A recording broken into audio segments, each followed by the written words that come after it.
Hello everyone, কেমন আছো সবাই? আশা করছি সবাই অনেক ভালো আছো, সুস্থ আছো।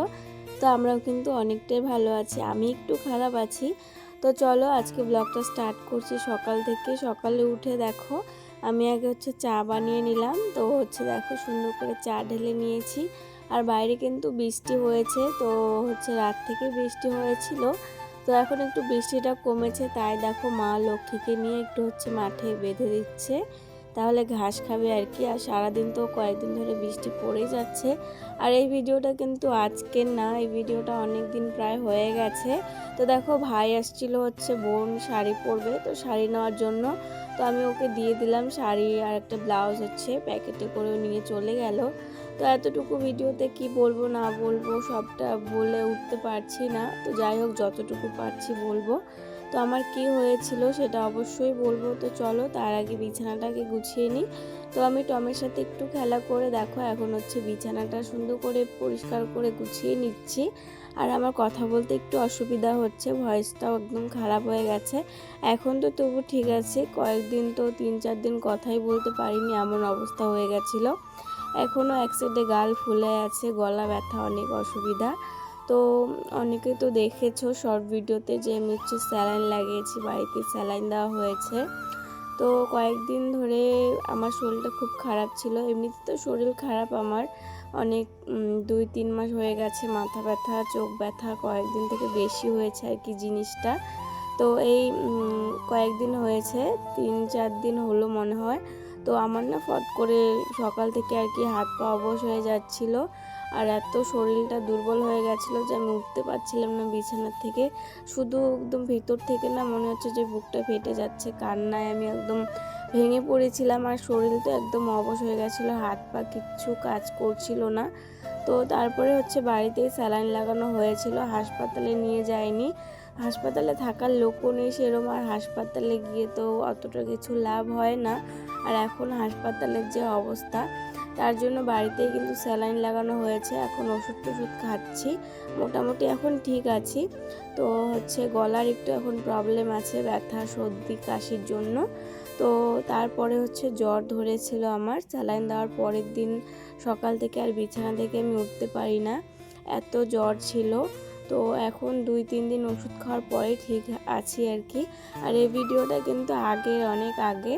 তো ভাবলাম চলো শেয়ার করে দিই। ভিডিওটা এডিট করা ছিল, শুধু ভয়েস ওভার দিইনি। তো সেটাই আমি এডিট করা ছিল, তাই এখন ভয়েস ওভার দিয়ে আমি ভাবলাম যে পোস্ট করে দিই। আর তোমরাও তাহলে জানতে পারবে যে আমার কি হয়েছে। তো কথা বলতে বলতে তো সব কাজ বাজ করলাম, কি কি দেখলেই। তো এখন আসছি দেখো দুব্ব তুলতে। আজকে বৃহস্পতিবার, তো তার জন্য পুজো দিব। তো কয়েকটা দুব্ব তুলে নিচ্ছি। আর ফুল টুল তো মা সকালে তুলেই রেখেছে। তো দেখো গাছে একটা ছোট্ট গোলাপ ফুটেছে, তো এটাই তুলে নিলাম। তো এটা ঘটে দিব, লক্ষ্মী মায়ের ঘটে। তো চলো, আর বৃষ্টির পর না গাছপালা দেখতে অনেক সুন্দর লাগে। তো দেখো বাড়িতে এসে আমি ঘরটর সাজিয়ে সুন্দর করে নিয়েছি। আর এখন সুন্দর করে পুজো টুজো দিয়ে নিচ্ছিলাম। আর বাইরে কিন্তু ঝিরিঝিরি বৃষ্টি হচ্ছে, আবার রোদও উঠছিল। তো ধুনো টুনো দিয়ে পূজা দিচ্ছিলাম, খুবই ভালো লাগছে। এখন না এই কয়েকদিন থেকে দিনগুলো মিস করছি, মানে বেশি কিছু তো করতে পারছি না। আর মারও শরীরটা খুবই খারাপ, মারও হাতে কি হয়েছে, হাতটা ফুলে গেছে, কাজ করতে পারছি না। প্লাস আমারও শরীর খারাপ, আমিও করতে পারছি না। কোনো মতে একটুখানি ভাতটা সেদ্ধ টেদ্ধ রান্না করে আমরা খাচ্ছি আর কি কয়েকদিন থেকে। যখন আর কি ওষুধ খেয়ে শরীরটা আমার একটু ভালো হয় তখনই রান্না টান্না করি। আর মা তো সারাদিন এই বাইরের কাজ বাজ, গরু ছাগল এগুলো নিয়েই মা সারাদিন থাকে। তার মধ্যে কি বলবো, আর অনেক অসুবিধাতে আছি। এখন বর্তমানে একটু ঠিক আছি আমি। তো এমনি জ্বরটর একদমই কমে গেছে, শুধু শরীরটা একটু দুর্বল আছে। আর গলাটার একটু প্রবলেম, আর এক সাইডে গালটা ফুলেছে দেখছি আজকে। তো গালটারও এক সাইডে ব্যথা। তো দেখো সুন্দর করে আমি পুজো দিয়ে নিলাম। আর ভয়েস ওভার দিতে কষ্ট হচ্ছে বললামই তো, তাই এক টানে আর কি ভয়েস ওভারটা দিয়ে কমপ্লিট করছি। তো তোমরা একটু অ্যাডজাস্ট করে দেখে নিও প্লিজ। তো দেখো আমি তারপরে স্নান করে যে জামা কাপড় কয়েকটা ধুয়েছিলাম, তো সেগুলো দেখো মেলতে চলে আসলাম বাইরেটাতে। আর রোদটা দেখো একদমই নেই, হাওয়া হাওয়া দিচ্ছিল। তো চলো এদিকে এখন হচ্ছে লক্ষ্মীকে আমি বাইরে আর কি জমিতে ওদিকে বেঁধে দিব।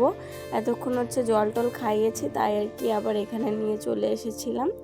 তো এখন দেখো রান্না করতে হবে, আর মা কিন্তু কাজেও চলে গেছে। তখন দেখালাম লক্ষ্মীকে বেঁধে দিচ্ছিল, তারপরে লক্ষ্মীকে বেঁধে মা হচ্ছে কাজে চলে গেছে।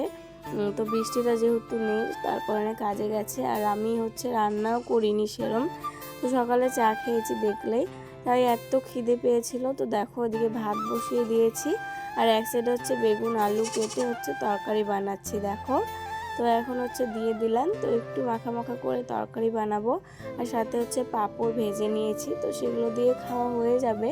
আর সাথে হয়তো পটলও ভেজেছি, কিন্তু সেটা আর মনে নেই, বললামই তো অনেক দিনের ব্লগ এটা। তো দেখো এদিকে হচ্ছে বেগুন আলু দিয়ে একটু আর কি রসুন টসুন দিয়ে সুন্দর করে চচ্চড়ি বানিয়েছিলাম। এখন দেখো দিদি আর আমি বসে পড়েছি খাওয়ার জন্য। এখন তো ও আর আমি বাড়িতে শুধু সারাদিন থাকি, তো দুজনে মিলে ভাত টাত খেয়ে তারপরে একটুখানি রেডি হয়েছিলাম, কয়েকটা রিলস বানিয়েছিলাম ইনস্টাগ্রামের জন্য। তো কে কে আমার ইনস্টাগ্রাম ফলো করো কমেন্টে অবশ্যই জানিও। তারপরে হচ্ছে জেঠি ডেকেছিল পাশের বাড়ি, তো তার জন্য আসলাম যে কেন ডাকলো। তো চলো বাড়িতে গিয়ে আবার দেখা হবে তোমাদের সাথে। তো এই যে দেখো জেঠির গাছের আম কয়েকটা, তো সেটাই দিয়েছে খাওয়ার জন্য। আর এই আমগুলোর না একটা কেমন জানি গন্ধ হয়, আমি খেতে পারি না। তো মারা খাবে আর মা আর দিদি। তো দেখো সন্ধ্যা হয়ে গেছে, এদিকে আমি হচ্ছে সন্ধ্যাবাতি দিয়ে নিয়েছিলাম। আর ঘরে দেখো কারেন্ট নেই, সন্ধ্যার টাইমটাতে কারেন্ট চলে গেছে। তো চা বসিয়েছি, আর এদিকে দেখো আমার দুই সদস্য বসে আছে বিছানার উপরে। তো এরা হচ্ছে খাওয়ার জন্য কিন্তু বসে আছে, মুড়ি না হলে বিস্কুট এদেরকে দিতে হবে। তো মাথা ব্যথার কথাটা তো যে বললাম আর কি, তো মাথা ব্যথা হচ্ছে, চোখ ব্যথা হচ্ছে, আমি মোবাইলও বেশিক্ষণ দেখতে পাচ্ছি না। তো এডিটের কাজে তো বেশি একটু খাটনি হয় চোখ আর কি, তো তার জন্য একটু প্রবলেম হচ্ছে আমার। তো চোখের ডাক্তারও দেখাবো খুব তাড়াতাড়ি, ডাক্তার বলেছে চোখের ডাক্তার দেখাতে। তো দেখো এদিকে চা বানিয়ে নিয়ে আসলাম, আর এই যে আমি কথা বলতে আমার খুবই কষ্ট লাগছে। তো চলো এদিকে দেখো চা খাওয়া হয়ে গেছে আমার আর দিদির, কিন্তু মা এখনও আসেনি চা খাওয়ার জন্য। মা বাইরে এখনও কাজ করছে, গরু টরু হয়তো দেখছিল বা কিছু। তো যাই হোক, রাত্রে তো বৃষ্টি পড়ছে বাইরে, আর কারেন্টও নেই, তো ভাবলাম চলো একটু খিচুড়ি বানিয়ে নিই। এদিকে দেখো মুগ ডাল নিয়েছি, আর হচ্ছে মসুর ডাল, সাথে একটুখানি চাল নিয়েছি, এটারই খিচুড়ি বানাবো। তো দেখো এদিকে হচ্ছে খিচুড়িটা আমি সেদ্ধ করে নিয়েছিলাম চাল ডাল, তারপরে হচ্ছে ফোড়ন দিয়ে দিয়েছি, আর সাথে আলুও দিয়েছি খিচুড়িতে। আর গন্ধটা তো খুব সুন্দরই বেরিয়েছে। তো চলো খিচুড়িটা হোক, তারপরে আবার দেখাবো। এদিকে না নাড়তেই পারছিলাম না, এত আর কি ভর্তি হয়ে গেছিলো কড়াইটাতে, এক ফোঁটাও জায়গা নেই। এটাতে করে বানিয়েছিলাম, তারপরে ওটাতে হচ্ছে ফোড়ন দিয়েছি। তো ভিডিওটা এখানেই শেষ করলাম, সবাই ভালো থেকো, টাটা।